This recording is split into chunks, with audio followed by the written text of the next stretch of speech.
નમસ્કાર વિદ્યાર્થી મિત્રો, કેમ છો બધા? મજામાં? ચાલો આજે આપણે 11 સાયન્સ બાયોલોજીની અંદર નવું ચેપ્ટર સ્ટાર્ટ કરવા જઈ રહ્યા છીએ. આ ચેપ્ટરનું નામ છે બાયોલોજીની અંદર 11મા ધોરણમાં ચેપ્ટર નંબર 3 વનસ્પતિ સૃષ્ટિ. ગયા લેક્ચરની અંદર આપણે પ્રાણી સૃષ્ટિને પૂર્ણ કર્યું હતું.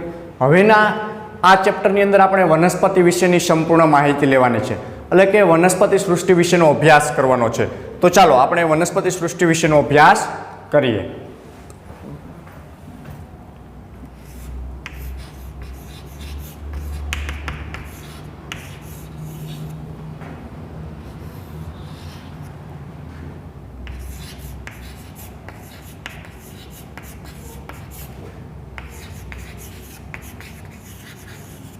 ચાલો ચેપ્ટર 3 વનસ્પતિ સૃષ્ટિ.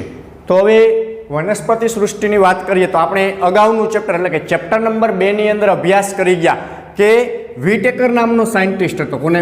વિટેકર નામના વૈજ્ઞાનિકે. વિટેકર નામના વૈજ્ઞાનિકે 1969 ની અંદર 5 સૃષ્ટિનું વર્ગીકરણ આપ્યું હતું. કેટલાનું? 5 સૃષ્ટિનું વર્ગીકરણ આપ્યું હતું. આ કઈ 5 સૃષ્ટિ તો આપણે ખ્યાલ જ છે, બરોબર છે?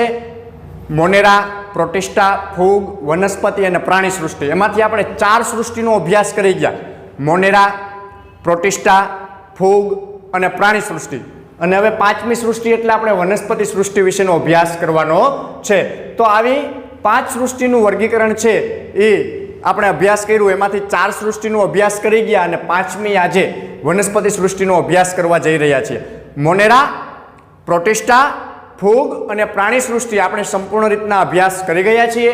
આજના લેક્ચરની અંદરથી હવે આપણે વનસ્પતિ એટલે 5મી સૃષ્ટિ વિશેનો અભ્યાસ કરવા જઈ રહ્યા છીએ. તો આપણે અગાઉના ચેપ્ટરની અંદર જે આવી 5 સૃષ્ટિઓ છે એની બેઝિક માહિતી આપેલી હતી. હવે આપણે બીજા ચેપ્ટરમાં મેં તમને કીધું હતું વનસ્પતિ સૃષ્ટિ અને પ્રાણી સૃષ્ટિ, આવા 2 ટોપિક નાના નાના હતા. ત્યારે મેં એવું કીધું હતું કે જ્યારે આપણે ચેપ્ટર ચલાવશું એમાં સાથે આવી જશે. તો પ્રાણી સૃષ્ટિનો ટોપિક ચાલી ગયો. હવે આપણે એમાં રહેલો વનસ્પતિ સૃષ્ટિ એ એક આખા ચેપ્ટર સ્વરૂપે આપણે જોવાનો છે. જે આપણે ધોરણ 11 ની અંદર 3જું ચેપ્ટર આપેલું છે એની અંદર જુદા જુદા વનસ્પતિઓના સમૂહ વિશેનો અભ્યાસ કરવાનો છે. તો હવે આપણે જોઈએ કે અગાઉનું જે વર્ગીકરણ હતું એ વર્ગીકરણની અંદર શરૂઆતના વર્ગીકરણમાં શું હતું? તો કે શરૂઆતનું જે વર્ગીકરણ હતું એ વર્ગીકરણની અંદર ફૂગ, મોનેરા, પ્રોટિસ્ટા આ બધા જ કોષ દિવાલ ધરાવે છે. શું ધરાવે છે?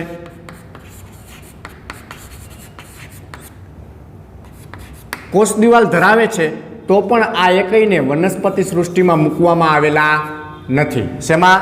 તો પણ આ એકઈનો વનસ્પતિ સૃષ્ટિમાં સમાવેશ નથી કર્યો. ફૂગ, મોનેરા કે પ્રોટિસ્ટા કોષ દિવાલ ધરાવતા હોવાથી તો પણ એને વનસ્પતિ સૃષ્ટિમાં ઇન્ક્લુડ કરવામાં આવેલા નથી. ક્યારે? વનસ્પતિ સૃષ્ટિની અંદર ઇન્ક્લુડ નથી કર્યા. પણ જે પહેલાનું વર્ગીકરણ હતું ને, પહેલાના વર્ગીકરણમાં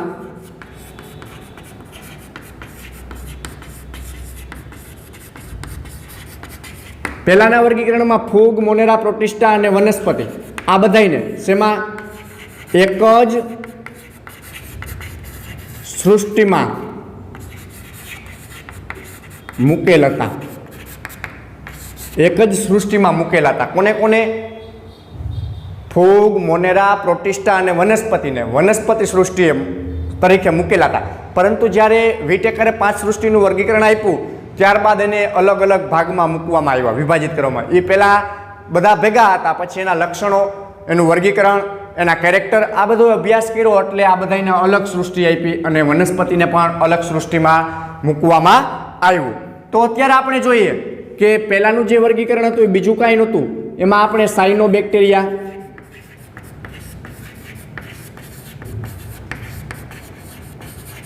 આવો કંઈક અભ્યાસ કર્યો હતો. પછી નીલહરિત, લીલ આવો કંઈક અભ્યાસ કર્યો. આ બીજું કશું નથી. આ શું છે? એક પ્રકારની લીલ છે. સાયનોબેક્ટેરિયા અને નીલહરિત નીલ એક પ્રકારની લીલ છે. પણ આપણે એને કેમાં મૂક્યા? પ્રોટિસ્ટામાં. સુકોષ કેન્દ્રી સજીવો, એટલા માટે એને આપણે એક જ સમૂહમાં મૂકેલા હતા. તો હવે આપણે આ ચેપ્ટરની અંદર શું અભ્યાસ કરવાનું છે? તો આપણે આ ચેપ્ટરની અંદર જોઈએ તો કે વનસ્પતિ સૃષ્ટિમાં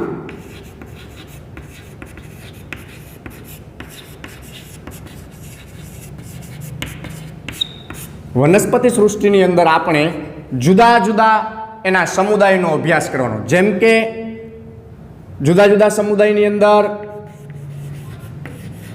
દ્વિઅંગી, ત્રિઅંગી, અહીં પહેલા લીલ આવશે, લીલ, દ્વિઅંગી, ત્રિઅંગી, પછી અનાવૃત, બીજધારી વનસ્પતિ અને આવૃત બીજધારી વનસ્પતિ, આવા 5 સમુદાયનો અભ્યાસ કરવાનો. વનસ્પતિ સૃષ્ટિ છે એના 5 સમુદાય: લીલ, દ્વિઅંગી, ત્રિઅંગી, અનાવૃત અને આવૃત બીજધારી.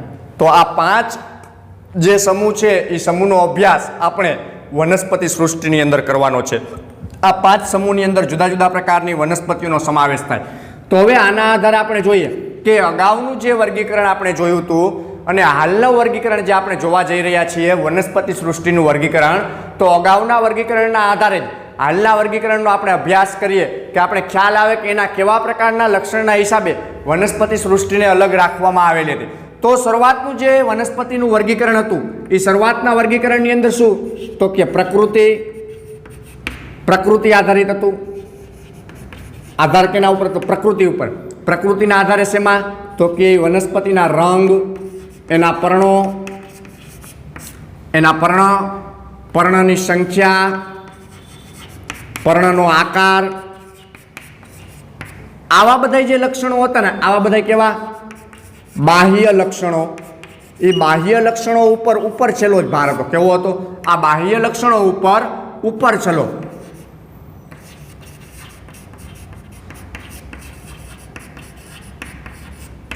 ઉપર છેલ્લો આધાર રાખેલો હતો. આવા બાહ્ય લક્ષણો ઉપર છેલ્લો આધાર રાખેલો હતો. શું કામ? તો કે જ્યારે આ વર્ગીકરણ પદ્ધતિ વિકસાવવામાં આવી એ સમયે જે તે વૈજ્ઞાનિકને જેવું યોગ્ય લાગ્યું એ પ્રકારે એની પદ્ધતિનો ઉપયોગ કર્યો. એટલે આવા જે લક્ષણો હતો એના ઉપર છેલ્લો જ આધાર રાખ્યો. એને મુખ્ય લક્ષણ સ્વરૂપે કેવા? તો કે એને મુખ્ય લક્ષણ કેવું લીધું?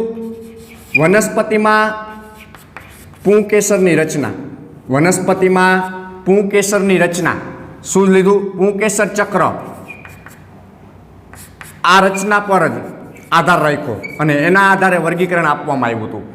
આવી આધાર પર, આ રચના પર આધાર રાખી અને શરૂઆતનું જે વર્ગીકરણ આપવામાં આવ્યું એ આ પ્રકારનું વર્ગીકરણ આપ્યું હતું. આવું વર્ગીકરણ કોને આપ્યું હતું શરૂઆતનું? તો કે લિનિયસ નામના વૈજ્ઞાનિકે આવું વર્ગીકરણ આપેલું હતું. આ લિનિયસે જે વર્ગીકરણ પદ્ધતિ આપી ને, તો આવી વર્ગીકરણ પદ્ધતિને કૃત્રિમ કીધી. કેવી? કૃત્રિમ વર્ગીકરણ પદ્ધતિ કહેવામાં આવે છે. તો આવી કૃત્રિમ વર્ગીકરણ પદ્ધતિ છે એમાં આવા લક્ષણો લીધા. તદુપરાંત આના સિવાયના પણ અન્ય લક્ષણો લીધા. કેવા? તો કે આની અંદર જે નજીકનો સંબંધ ધરાવતા હતા ને, નજીકનો સંબંધ ધરાવતી વનસ્પતિઓ હતી ને, એને પણ અલગ અલગ મૂકવામાં આવી. કેવી? નજીકનો સંબંધ ધરાવતી વનસ્પતિઓને પણ અલગ અલગ રાખવામાં આવેલી હતી આ કૃત્રિમ વર્ગીકરણની અંદર. તો આ પ્રકારનું જે કૃત્રિમ વર્ગીકરણ હતું તો એને અલગ અલગ મૂકવામાં આવી. તો એની જાતિઓ, નજીકનો સંબંધ ધરાવતી વનસ્પતિઓની જાત અથવા જાતિઓને અલગ અલગ રાખવામાં આવેલી હતી, જુદા જુદા વર્ગની અંદર રાખવામાં આવેલી હતી. તદુપરાંત જોઈએ તો કે આની અંદર અન્ય લક્ષણો લીધા હતા. અન્ય લક્ષણમાં લિનિયસે શું કર્યું હતું?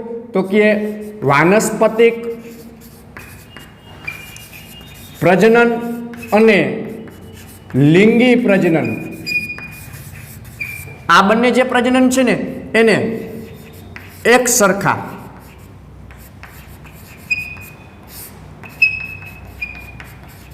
ગણાવ્યા હતા. એક સરખા ગણાવ્યા એટલે શું થયું? બંનેનું મહત્વ સરખું આપ્યું. તો આ કોઈ વૈજ્ઞાનિકે કે કોઈ અન્યએ સ્વીકૃત ગણ્યું નહીં. અને સ્વીકૃત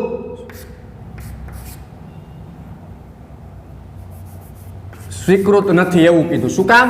કે બધા જ લક્ષણો નહોતા અને જે લક્ષણો લીધા એ કૃત્રિમ પ્રકારના હતા, સંપૂર્ણ લક્ષણ નહોતા લીધા. એટલા માટે આને એક સરખું મહત્વ આપ્યું અથવા ગણાવ્યું.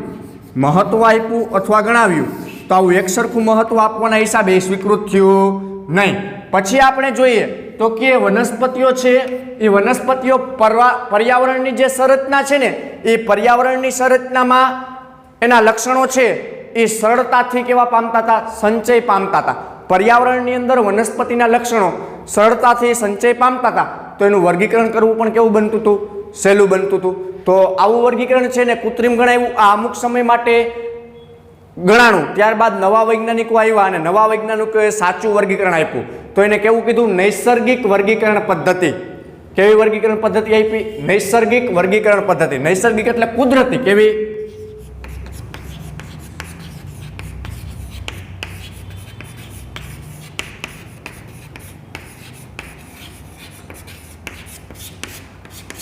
નૈસર્ગિક પદ્ધતિ એટલે કેવી? તો કે કુદરતી પદ્ધતિનો ઉપયોગ કર્યો. આવી કુદરતી પદ્ધતિમાં એને શું ઉપયોગ કર્યો? નૈસર્ગિક વનસ્પતિમાં તો કે એમાં સજીવો વચ્ચે, કોની વચ્ચે? આ પદ્ધતિની અંદર સજીવો વચ્ચે એને વિવિધ પ્રકારના લક્ષણો શું લીધા? લક્ષણોનો અભ્યાસ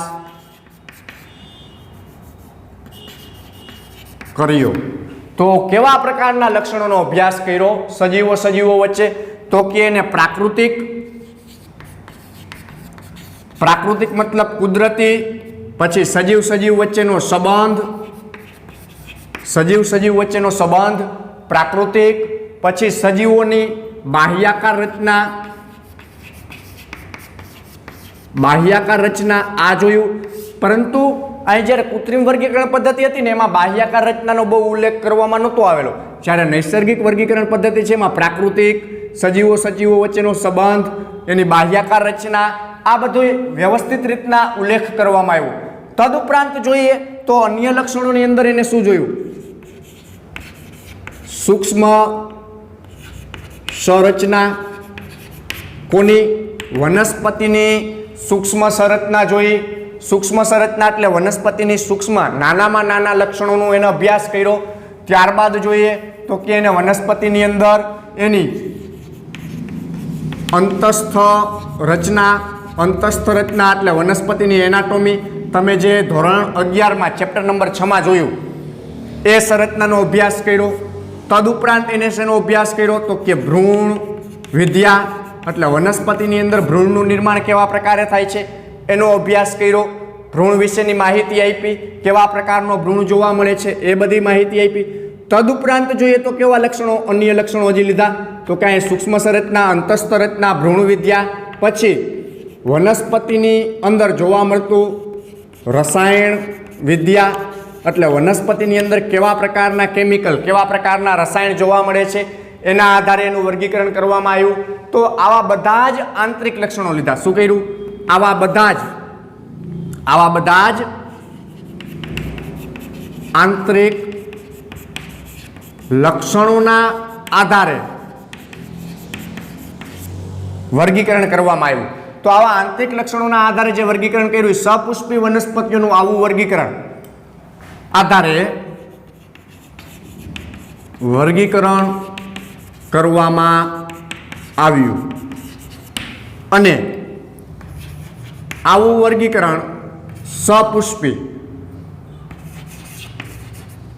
સપુષ્પી વનસ્પતિની અંદર પણ કરવામાં આવ્યું. કોના દ્વારા કર્યું?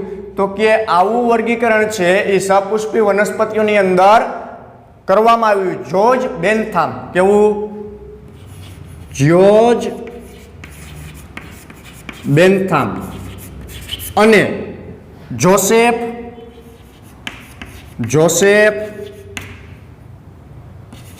ડાલ્ટન હુકર નામના વૈજ્ઞાનિક દ્વારા આવું સપુષ્પી વનસ્પતિઓની અંદર વર્ગીકરણ કરવામાં આવ્યું. તો આ પ્રકારે નૈસર્ગિક વર્ગીકરણ છે એ હાલના સમયમાં આપણે જે ઉપયોગ કરીએ છીએ આવું પ્રકારનું નૈસર્ગિક વર્ગીકરણનો ઉપયોગ કરીએ છીએ. તો આવા પ્રકારે વર્ગીકરણના ઉપયોગ કરી અને આપણે વિવિધ પ્રકારના સજીવોનું વર્ગીકરણ, એમાં વનસ્પતિઓનું વર્ગીકરણ કરી શકીએ. ત્યાર પછી એક નવું વર્ગીકરણ છે, એનું નામ છે જાતિ વિકાસીય વર્ગીકરણ. કેવું? જાતિ વિકાસીય વર્ગીકરણ પદ્ધતિ. તો હવે આપણે જાતિ વિકાસીય વર્ગીકરણ પદ્ધતિ વિશે જોઈએ. ચાલો.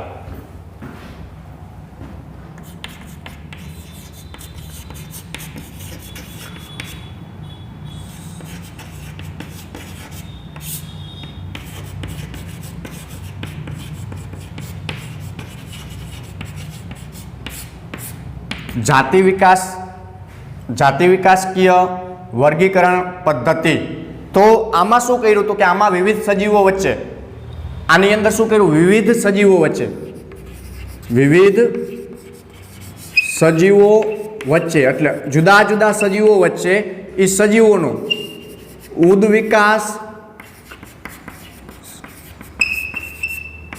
ઉદ્વિકાસકીય સંબંધો જોયા.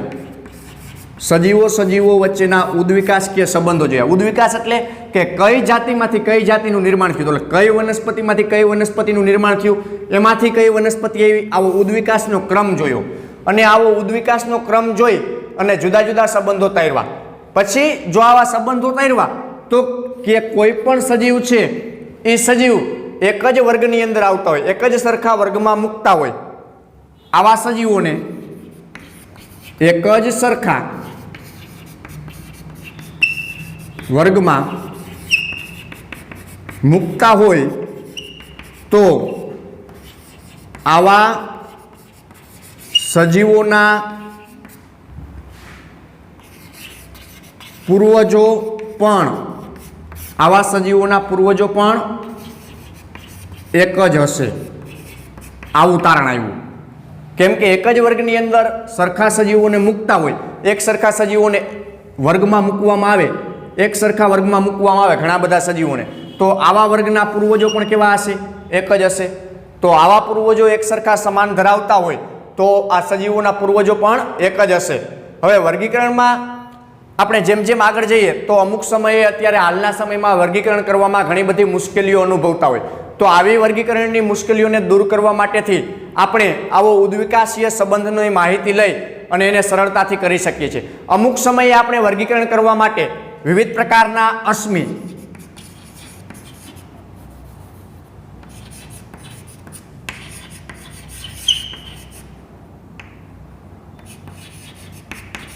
અશ્મિઓના નમૂનાઓનો ઉપયોગ કરતા હોય. અશ્મિઓના નમૂનાઓ એટલે શું, પુરાતત્વ દ્વારા જે જૂના વસ્તુઓ મળે છે એવી અશ્મિનો ઉપયોગ કરીને આપણે વર્ગીકરણ કરતા હોય. અને તો પણ જો આપણે કીધે વર્ગીકરણ ન થતું હોય એ સમયે આવો ઉદ્વિકાસકીય સંબંધ મેળવી અને આપણે વર્ગીકરણને સરળતાથી કરી શકીએ છીએ.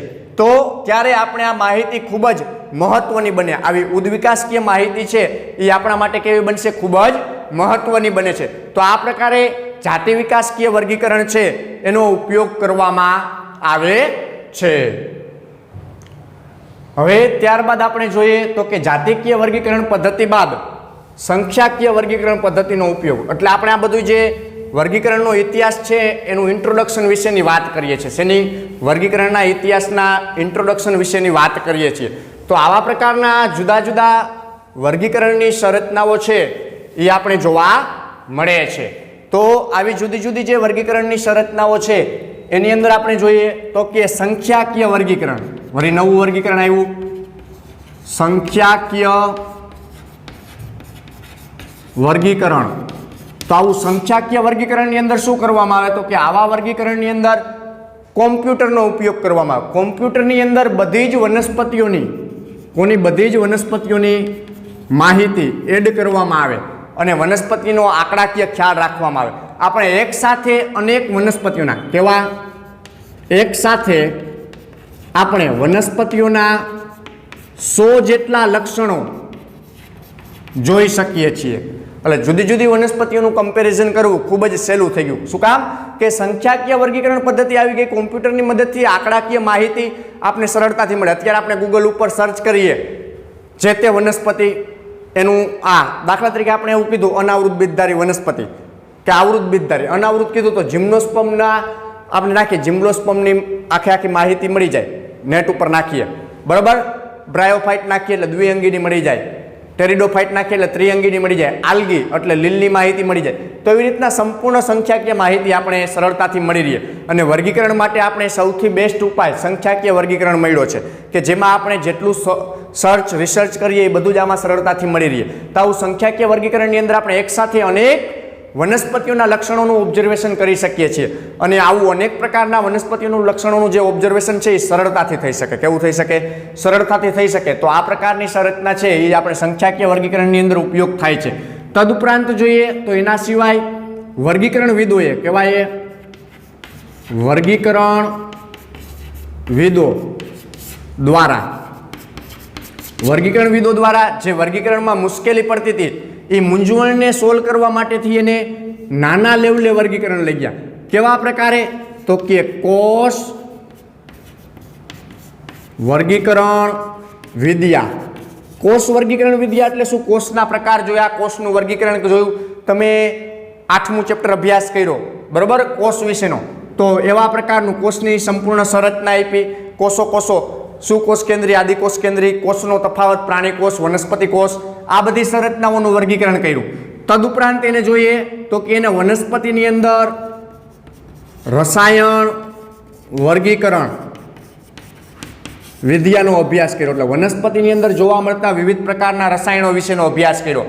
કેમિકલ બોન્ડિંગ વાળા આમાં કોષનું વર્ગીકરણ કર્યું. એટલે કેવા કોષો કઈ જગ્યાએ કેવા પ્રકારે વનસ્પતિમાં આવેલા, કેટલા પ્રકારના, એવું બધું. તો આ બધા જ પ્રકારના વર્ગીકરણનો ઉપયોગ કરી અને જુદા જુદા સાયન્ટિસ્ટોએ આપણે વનસ્પતિ સૃષ્ટિનું વર્ગીકરણ છે એ આપેલું છે. તો આ પ્રકારે આપણે વર્ગીકરણનો ઉપયોગ કરી અને જુદો જુદો અભ્યાસ છે એને આપણે પૂર્ણ કરશું.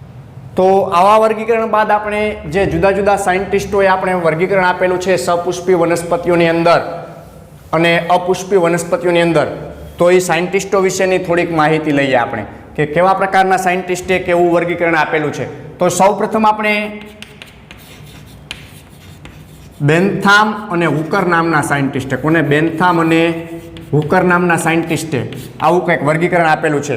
એને શેમાં વર્ગીકરણ આપ્યું? તો કે એના બીજધારી વનસ્પતિમાં વર્ગીકરણ આપ્યું. શેમાં? બીજધારી વનસ્પતિમાં. એને કેટલા? બીજધારી વનસ્પતિમાં 202 કુળનું વર્ગીકરણ કર્યું. 202 કુળનું. કેવા પ્રકારે? તો કે આવી વનસ્પતિ વર્ગીકરણ છે બીજધારી વનસ્પતિ, એને 3 વર્ગમાં ડિવાઈડ કરી. 3 વર્ગોમાં ડિવાઈડ કરી. કયા કયા 3 વર્ગ? દ્વિદળી વનસ્પતિ, અનાવૃત બીજધારી અને એકદળી વનસ્પતિ. દ્વિદળી વનસ્પતિ છે ને એને 165 કુળ છે. કેટલા? તમે ચેપ્ટર 5માં અભ્યાસ કરી ગયા. કુળ કોને કહેવાય? આવૃત બીજધારી છે ને એને 3 કુળ છે. કેટલા? 3 કુળ.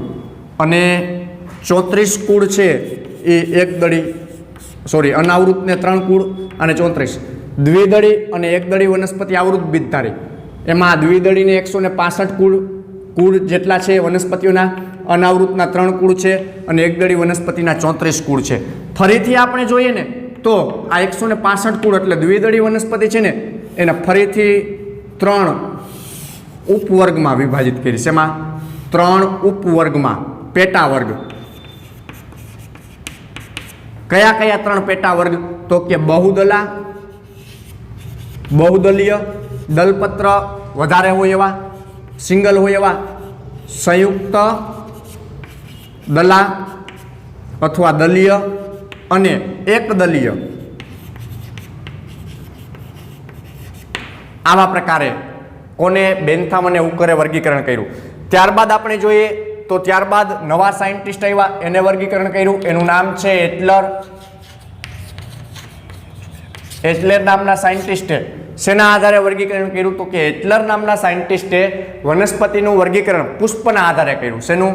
તો કે એને વનસ્પતિ સૃષ્ટિ એનું વર્ગીકરણ પુષ્પના આધારે કર્યું. શેના આધારે કર્યું? પુષ્પના આધારે. તો એના 2 પ્રકાર પડ્યા. કેટલા પ્રકાર પડ્યા? પુષ્પના આધારે 2 પ્રકાર. અપુષ્પી વનસ્પતિઓ અને સપુષ્પી વનસ્પતિઓ. એટલે પુષ્પ હાજર હોય એવી, પુષ્પ ગેરહાજર હોય એવી. તો અપુષ્પી વનસ્પતિઓ છે ને એને ફરીથી 3 ભાગમાં ડિવાઈડ કરી. કેટલા ભાગમાં? 3 ભાગમાં. એકાંગી એટલે કે લીલ, પછી દ્વિઅંગી અને પછી ત્રિઅંગી. આવા 3 ભાગની અંદર ડિવિઝન કર્યું. પછી સપુષ્પી વનસ્પતિ છે એને 2 ભાગની અંદર ડિવિઝન આપ્યું. અનાવૃત બીજધારી વનસ્પતિ અને આવૃત બીજધારી વનસ્પતિ. તો આવા પ્રકારે આ જુદા જુદા સાયન્ટિસ્ટોએ વર્ગીકરણ આપેલું છે. ત્યારબાદ જોઈએ તો કે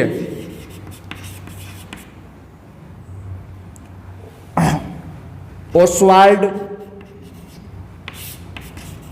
ટીપિયો નામનો સાયન્ટિસ્ટ છે. એને ભ્રૂણના આધારે વર્ગીકરણ આપ્યું હતું. અને ત્યારબાદ કાર્લ મેન્ઝ નામનો વૈજ્ઞાનિક છે. કેવો? કાર્લ મેન્ઝ નામનો વૈજ્ઞાનિક છે. એને સિરોલોજી વિશેનું જ્ઞાન આપેલું છે. તો આવા પ્રકારનું વર્ગીકરણ જુદા જુદા વૈજ્ઞાનિકો દ્વારા આપવામાં આવેલું છે. તો આપણે આજના લેક્ચરમાં અહીં સુધી રાખીએ. આવતા લેક્ચરની અંદર આજે આપણે 5 લખ્યું: એકંગી, દ્વિઅંગી, ત્રિઅંગી, અનાવૃત ને આવૃત. એનો ઉદ્ભવ કેવી રીતના થયો એની બેઝિક માહિતી લેશી અને ત્યારબાદ આપણે એકંગી વનસ્પતિથી અભ્યાસની શરૂઆત કરશે. તો આજના લેક્ચરમાં આટલે સુધી. અસ્તુ.